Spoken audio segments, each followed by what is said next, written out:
Now, imagine the emotional vice Joseph must have endured.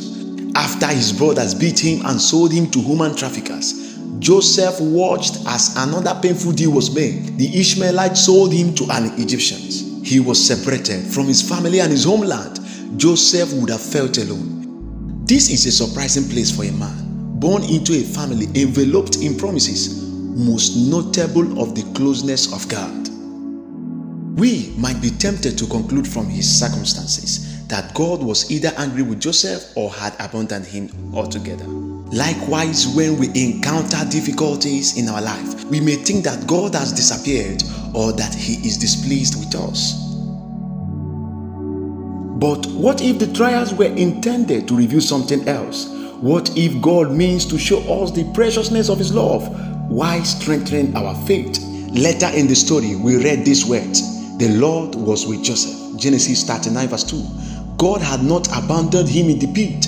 Far from it, God was actually with him. What's more, God was doing something with him. This pit was purposeful, not pointless. We are instructed throughout the Bible not to dismiss personal hardship as something bad. Instead, with eyes of faith, we are to see beneath the surface where God is making us more like him. Apostle James instructed believers to joyfully embrace these trials because they are providentially used to strengthen our faith and make us mature. James chapter number 1, 2 verse 4. The psalmist reminded us that God used affliction as a tool to make him obedient. Psalm chapter number 119 verse 67.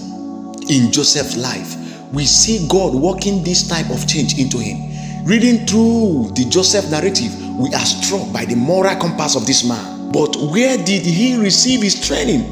How did God work in him the humility that trembles before God and clings to his presence? God humbled him through these trials. But not only did God humble Joseph, he also showed him the preciousness of his divine love and faithfulness in real times. Genesis chapter number 39, 21 to 23.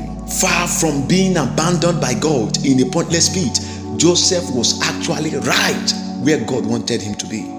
It was here in this surprising station that God worked to change Joseph, even as he cheered him with his nearness. You know, when we read through and consider the life of a man like Joseph, we are not watching another powerful documentary on Netflix. Sure, there are facts and details to observe about that time and culture, but there is much to apply to our own lives.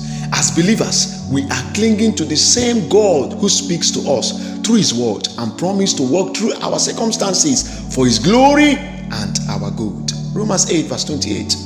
Know this, child of God, we will never sink lower than Christ can descend. We can never outrun his loving sovereignty.